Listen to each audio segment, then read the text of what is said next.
Now on Studio G, guns in schools top our news this hour. Tornado continues and a tourism helicopter crashes. Don't go anywhere. Studio G starts right now.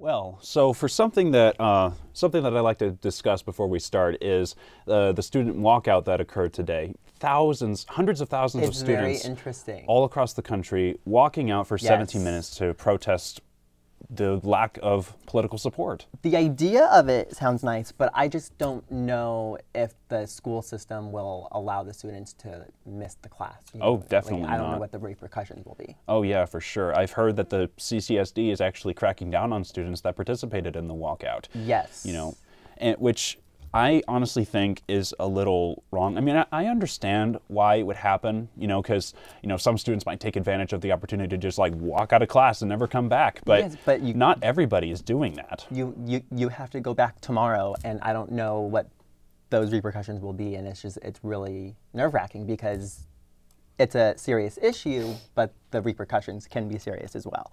So it's like a catch-22. Yeah. Do you know anyone that's participating? Personally, no.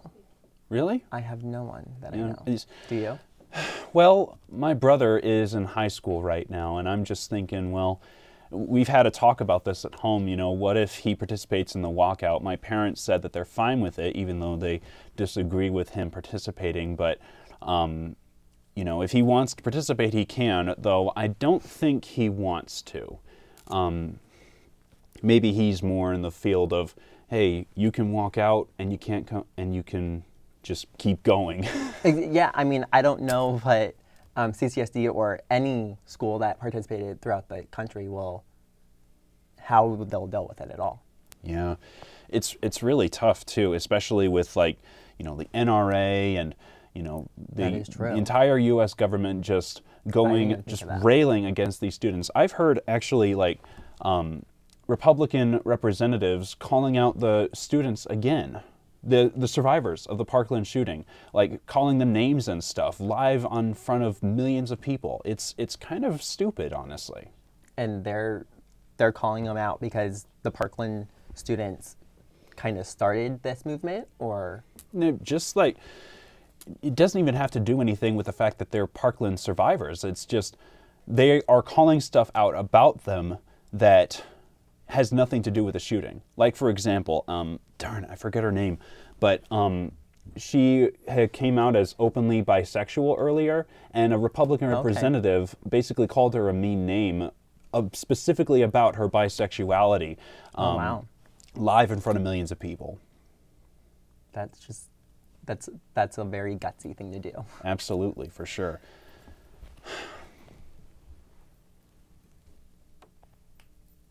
On Monday, the House Intelligence Committee announced they will no longer continue their investigation into Russia's role in the 2016 election. Republicans on the committee say they have found zero evidence of collusion between the president and Russia, and that they feel resources would be more useful spent in other places. According to CNN, Democrats on the Republican-controlled committee were not consulted before the decision was made. Texas Representative Joaquin Castro says Republicans on the panel were never interested in discovering the whole truth. This was a take-their-word-for-it investigation that simply went through the motions. This was like bringing in a suspect that you suspect of arson or something else, asking them, did you start the fire? They say, I didn't start any fire. And you say, oh, great, go ahead and go home. That's what this was. Although the House's probe has ended, the Senate Intel Committee, which holds a Democratic majority, and Special Counsel Robert Mueller have yet to announce any plans to conclude their investigation in the issue. Adult film star Stormy Daniels is back in the headlines, this time with a deal for the president. Last month, President Trump's lawyer admitted to paying Daniels more than $100,000 in a settlement in exchange. Daniels signed a non-disclosure agreement prohibiting her from discussing her relationship with the president. Now, she says she'll give it all back for her right to talk. Porn star, director, and dancer Stormy Daniels is now offering to give back big money she took in 2016 from Donald Trump's personal attorney to keep her quiet. In a letter from Stormy Daniels' lawyer to Michael Cohen, Donald Trump's personal attorney, Daniels offers to send back the $130,000 she was paid as part of the so-called hush money agreement, just 11 days before the presidential election. After the letter was sent, Daniels herself chimed in on Twitter when asked why she doesn't just send the money back, period. "I have toyed with delivering it gangsta style via private jet and cash in a gold suitcase," she said, adding she was kidding, mostly.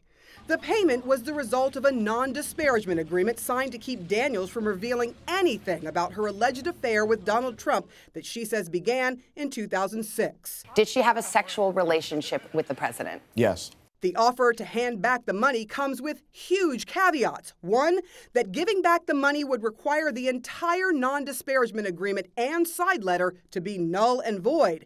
And Daniels, whose real name is Stephanie Clifford, could publish text messages, photos, and videos relating to the president. And two, the letter says Ms. Clifford will pay $130,000 by wire transfer to President Trump himself. But the president has always, through a spokesperson, denied there ever was any type of affair. The president has addressed these directly and made very well clear that none of these allegations are true. The letter comes after Trump's attorneys are reportedly fighting to keep an interview she did with Anderson Cooper for 60 Minutes off the air. I think the American people deserve to hear from her. And they are, as Stormy Daniels is finding new notoriety on the strip club circuit. If somebody came up to you and said, "Hey, you know that job you've been doing forever? How about next week I pay you quadruple?" Show me one person who's going to say no. Daniels' lawyer says by offering to transfer the money solely to the president and not lawyer Michael Cohen, they hope to keep the pressure on the president.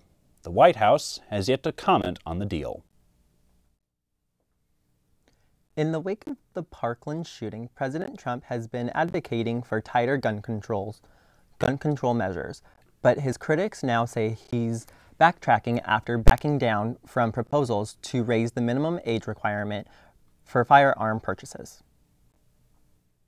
In a tweet Monday, President Trump said the proposed regulation does not have much political support. The White House claims Trump is still supportive of the idea, but White House Press Secretary Sarah Sanders says that the administration wants to start with the solutions that have less political obstacles. Hasn't backed away from these things at all. As I just said, they're still outlined in the plan, but he can't make them happen with a broad stroke of the pen. You have to have some congressional component to do some of these things. Recently, the White House put forward new ideas to make schools safer, including a bipartisan bill to strengthen background checks and train school officials to use firearms. The administration also suggested putting together a federal commission on school safety issues, but some lawmakers say it's not enough. It's been 19 years since Columbine, and 5 years since Sandy Hook, and a month almost since Stoneman Douglas, and they want a commission? We need action now. Some states have decided to take action with or without the president's approval. On Friday, Florida Governor Rick Scott signed a bill raising the minimum age requirement for a firearm purchase from 18 to 21. The NRA is now taking legal action against the state, claiming this law violates the Second Amendment rights.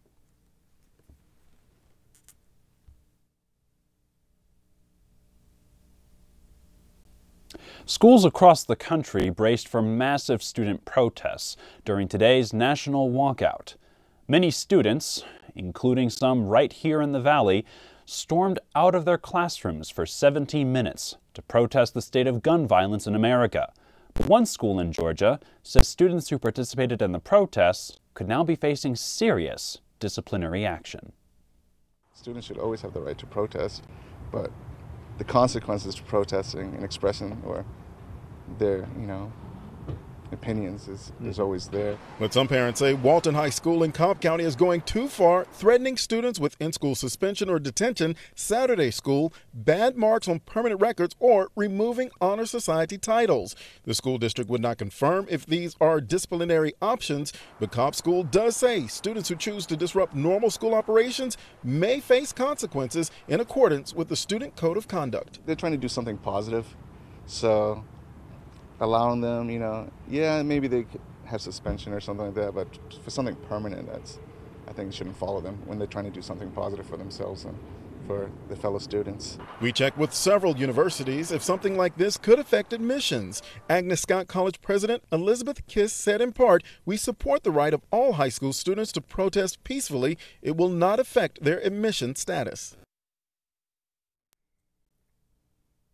The Clark County School District issued a statement Friday warning parents their children could be punished for participating in the national walkout. CCSD says students who miss more than 30 minutes of classroom instruction will be marked tardy or unexcused, making them ineligible to participate in any extracurricular sports today.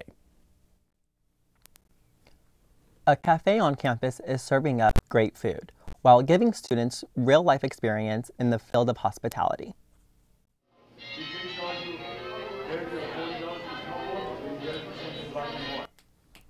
The Capstone Cafe is tradition here at UNLV, where hospitality students come together to use the skills they have learned and putting together a restaurant. All of their hard work is organized into multiple restaurants. Different cafes consist of both lunch and dinner service. Cuisines range from Mexican, Italian, Korean fusion to sports and finger foods. All lunches and dinners are 3-course meals, featuring an appetizer, entree, and dessert. Appetizers will cost you around $4 to $5, and entrees around $8 to $12, but prices may vary from restaurant to restaurant. The Capstone Cafes are located in BEH Room 226 and are open to the public as well as the UNLV community. All dinners are served in the Stan Fulton building. Reservations are not required. Coming up, we'll take a look at some of the hidden treasures you can find at UNLV's Surplus Center. And our own Denier Franklin has your daily weather update. Don't go anywhere. Studio G will be right back. The show's name is the Rebel and Revolt Show. Pretty good show about, just someone who will actually talk about UNLV the way an outsider might feel. We talk about current events, we talk about politics, try to take an offensive swing with it. Sometimes it's hit or miss, but and then we talk about, the little things in life that everybody laughs about. And we are the Rebels and we are revolting. My name is Jameson Wilk and I run the Rebel and Revolt Show, and you can tune in at therebelhd2.com.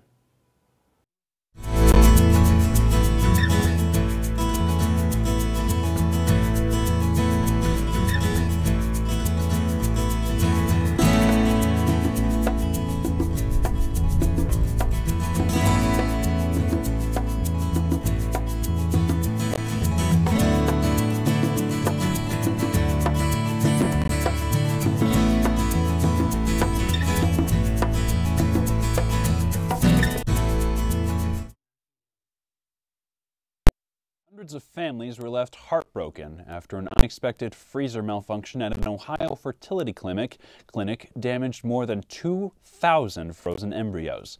Now the clinic is facing a potential class action lawsuit. Betty U. Haas has the latest. At just 2.5 years old, baby Ethan's personality shines through pretty bright. The hope for him having a genetic sibling, that hope has now dimmed for the Ash family. It's heartbreaking. It's heartbreaking. This family is one of 700 patients at University Hospital's fertility clinic impacted by a refrigerator malfunction. It left the viability of 2,000 eggs and embryos in question. It's how we found out. Yeah. It was through a news story. It wasn't through the hospital. This weekend, the Ashes were told by doctors the 2 embryos they had stored are no longer viable. You put so much faith into the physicians and the medical team, and like I said, just to have this taken away and to be just your hopes and dreams destroyed. It's a tremendous loss. A loss they say they never want another family to feel. They're the first to file a class action lawsuit in Cuyahoga County against UH with a push for better protocols. Attorney Robert DiCello. I just urge everyone, before you judge what they've gone through or what they're going through or their motives for doing it, ask yourselves, what would it be like if I had my family treasure lost by a hospital that just didn't care enough to check on it? I find it very hard to believe that in this day and age there are not better safeguards and practices that could be put in place. Because Ethan was born through IVF on the couple's 3rd try. Elliot Ash, diagnosed with a rare cancer in 2003, had banked his sperm before chemotherapy destroyed them. Killing my chances of being able to produce sperm, so what I did was I banked beforehand, and it's been in storage since. They began storing their embryos at UH in 2014. It is an emotional process and an expensive one. Thousands upon thousands of dollars for the egg retrieval and IVF process. On top of that, the Ashes paid $400 a year to store their embryos, with the hope of eventually giving Ethan a sibling. The medical community calls it tissue. I like to think of it as my children, my frozen children. Just a few days after the incident, another fertility clinic in New York experienced a similar freezer malfunction that left even more eggs and embryos in question. There is no word on whether the hospital is facing legal action. Now, let's take a look at today's weather forecast. Denier? Thank you, Connor. How are you doing today? So, you guys, we have 67 degrees today. It'll eventually increase to a high 70. It's going to be partly cloudy, but it's going to be really, really nice and sunny. So just make sure you get a little sweater and just be, cute and pretty.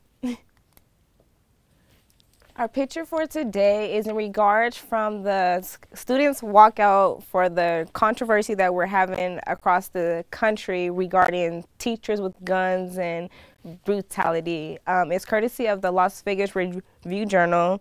As also at the bottom left in the middle, our own Studio G reporter Lourdes actually was out there on UNLV's campus filming and catching photos also. Our 5-day forecast for today, we have a high 70. Thursday, it's going to drop to the mid-60s, but throughout the week, it's going to be sunny. But Saturday, there may be a slight chance of rain. So in case there is rain, make sure you have an umbrella, drive safely on the streets, and do not speed. Right now in the Valley, Centennial, Summerlin, Southern Highlands, Green Valley are all high 60s. Henderson is the only high 70s that we have. So today throughout the valley is going to be very, very beautiful, and get ready for spring break. This morning on campus is 69 degrees. Feels really, really good. You said I don't have on no jacket, but I have one with me. It's partly cloudy. The wind speed is 16 miles per hour, so it is kind of heavy right now. The humidity is 36%. It will eventually increase throughout the day. And tonight on campus, it's going to still be 64 degrees. The wind speed is going to increase 3% for the wind speed, and humidity is going to stay the same. Our national forecast for today. The West Coast is experiencing rain, ice, and snow. It's a lot of mixture, a lot of thunderstorms, so just be careful on the West Coast, mainly in San Francisco, Seattle, and Portland. On the Midwest, we have pretty sunny, a little clouds. The East Coast, they are experiencing a lot of snow, so I really hope that my grandma and them are very safe out there in Chicago and Maryland. Now back to the anchors at the desk. If you're a UNLV student, you've probably passed by the Thomas and Mack at least 100 times since you've enrolled. But Have you ever stopped to take a look at what's behind it? Kaylee Woods has an inside look at one of UNLV's most underrated buildings. Thousands of students come to school every day, sit down at their desks, and log into their computers without ever thinking twice about any of the equipment they're using. But a certain spot on campus has made a business out of reselling outdated UNLV equipment. Behind the beloved Thomas & Mack Event Center lies a little white warehouse full of donated UNLV furniture. Is the surplus center. What we do is we sell everything that's on campus, whatever you can think of, apples, computers, laptops, chairs, furniture, things that are from the dorms, Thomas & Mack, some things we get from the basketball team, just probably things you wouldn't find out anywhere else. Adolph Flores, a supply tech at the Surplus Center, explained the environmental benefits to having a department like this on campus. We get like ink, hazardous materials sometimes, and everything. It's to make sure that it's disposed right. Like the TVs have the mercury in them, so we can't just throw out the big box TVs. They have to come here and we dispose of them. We'll take care of that charge for the department. This hidden oasis may not be known to many students, but UNLV's Surplus Center is open to the public every Tuesday and Thursday from 1:30 to 4 p.m. I've always passed by that place back when I used to park in the white lot on my way to school. Agreed, yeah. Yeah, I always passed by that place, but I've never actually gone inside. No, me either. I think it's really, really cool. Yeah. Up next, Studio G's Drea Austin is sitting down with a founding sister of America's only Arab sorority. Stay right there. Studio G is back after the break. Our Metropolis is a 30-minute show that airs every Tuesday evening at 91.5. You're going to hear Dr. Gary Larson along with our regular contributors talking about what matters to our community. And not only what matters, but why does it matter? We look at our community as a whole, but we also pay special attention to what's happening here at UNLV because that's our home as well. So looking at our Metropolis through the lens of a radio show really gives us the unique perspective to tell a story through words and through people, and I think it makes for a great program.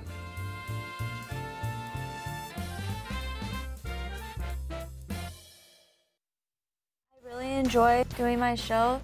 I love all types of rock, and that's why I'm doing Rock Through the Decades. We play the 50s all the way to today's rock music or rock bands. I want them to get the appreciation of how much rock has changed over the years and how it's still really great. You can never kill rock. I mean, rock is like the way to be, the way to go. The name of my show is Rock Through the Decades, and I am Rockin' Gemini. You can listen to this on the Rebel HD2 network. I didn't know what I was getting into. I thought it was just gonna be fun, just me in a room playing music. And it's blossomed into something beyond what I imagined. Like, people just love it. There's like, a lot of people are eager and excited to be a part of UNLV radio. A lot of people didn't even know UNLV had a radio station, so I'm glad to be bringing that awareness to the Vegas community. It feels great. It's a great accomplishment because it starts as something that nobody knows about, and you get to build it from the ground up. So it builds your work ethic. It also gives you a sense of accomplishment when it's like, man, we made it. We did something. We made something that nobody else has made. So it's great to be part of the student community and having to bring something to the student body with music, which is one of my passions. I feel like it's giving me a voice, and not just for me, but for people who has something they are passionate about. And I just want to, keep that conversation going and let other people see what we're talking about here. It's amazing to have an opportunity to play whatever it is that you want to play. It's also a great way to connect and meet with new artists, great people, just music lovers in general. What's up, it's your girl Scribe Cash. This is The Prince Madison. This is The Takeover. Played by the video game's Live Orchestra. Yeah, on Twitter, at Miles Low Music and Action.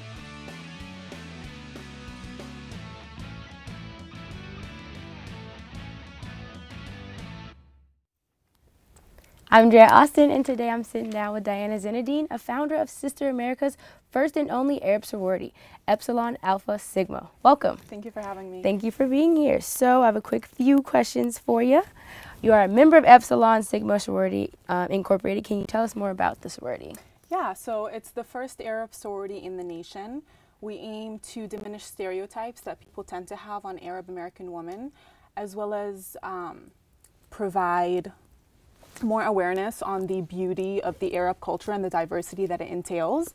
So we do have a strong philanthropic focus, whether it's just serving our community or empowering Arab women nationwide, or providing Syrian refugees in Lebanon with an education. That is awesome. And you are a charter member, right? Yes. All right. What made you want to bring this organization to UNLV? So being raised in Dubai and moving to the States afterwards, it was definitely a major transition. And I felt the need for an Arab representation to exist at UNLV, especially with how the media tends to portray the Arab culture and an Arab woman in general. So I thought it was just really important and crucial for us as Arab women to show the world that more of an insight of how it really is. You know, Arab women can be leaders. We are strong. We do have opinions. We do have rights. So yeah, it was just very, very important for me to portray that to the Arab culture. Right. Is it still like relatively young and like new, right? Sorority. What goals do you have like for the future, like locally or nationally? So we are fairly new, like you mentioned. The Alpha chapter was just founded in 2012, and our chapter at UNLV was founded just in September of 2016. So like I mentioned, we have a strong philanthropic focus. We want to continue doing what we're doing, which is serving our community, providing Syrian refugees with an education, empowering Arab women nationwide. And also, I don't think a lot of people realize how much diversity is in the Arab culture. There's so many different religious beliefs. There's so many different political beliefs in the Arab culture. We are made up of 22 different countries. So it's a lot different than people depict it to be. Think it is, yeah. And we are here to show Arab women that they shouldn't be afraid to portray their culture and to embrace their roots. Right, and what better way to start like at the school you go to every day and people you see around campus. Exactly. So can you tell us more about the refugee dinner you guys hosted? Yeah, or is hosting? So we do have an annual Remembering the Refugees banquet every year. Our first banquet was in March, and thankfully we were able to raise over $7,600. This just past March? Just this past March, the month of March right now. Yeah. Awesome. So almost a year ago. And that went to Syrian refugee education. So our second annual banquet is this Saturday, March 17th, just in the SU ballroom. And doors open up at 5:30. It is free admission and it is a public event. So anyone and everyone is welcome to come. And what we do is we raise money through raffle donations, in which we raise funds for Syrian refugee education.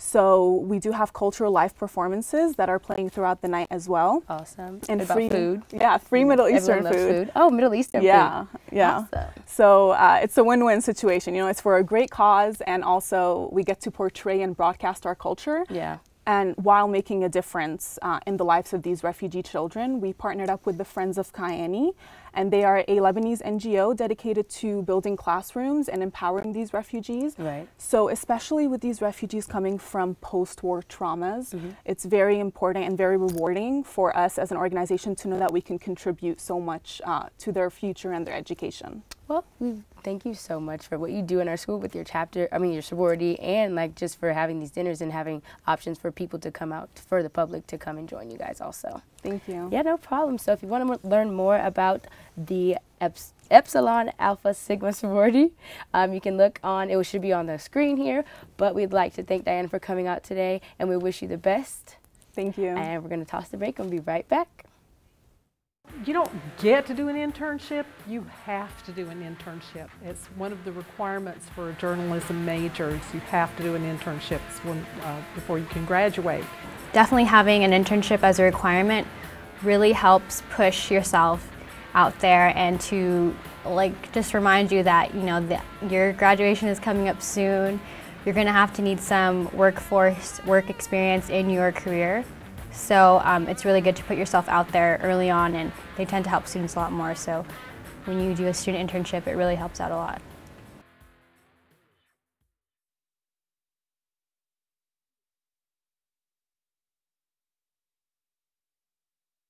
Our Metropolis is a 30-minute show that airs every Tuesday evening at 91.5. You're going to hear Dr. Gary Larson along with our regular contributors talking about what matters to our community. And not only what matters, but why does it matter? We look at our community as a whole, but we also pay special attention to what's happening here at UNLV because that's our home as well. So looking at our Metropolis through the lens of a radio show really gives us the unique perspective to tell a story through words and through people, and I think it makes for a great program.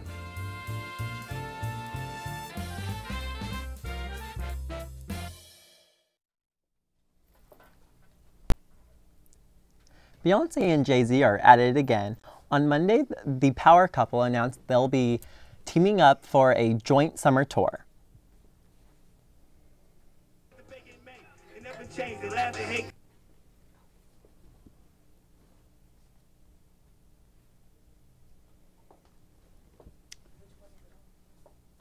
On the Run, a sequel to the legendary On the Run tour back in 2014, is set to start on June 6th in the UK and will continue on throughout several European countries before making its way to the States. Tickets for the concert go on sale today.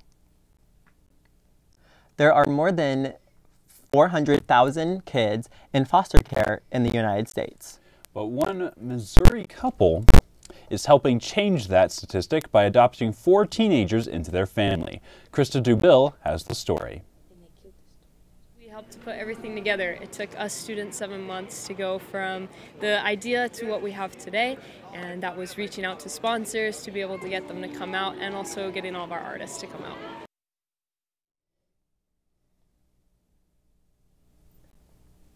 Well, that looks like a fun event. I walked by it yesterday at the Student Union. I agree. I mean, I didn't stop and look around, but the idea of having arts and music back on the campus is really cool because I know in Clark County School District, there's talks about cutting music in the schools. Well, that wraps up today's edition of Studio G. Be sure to tune in tomorrow for your daily news fix. See ya.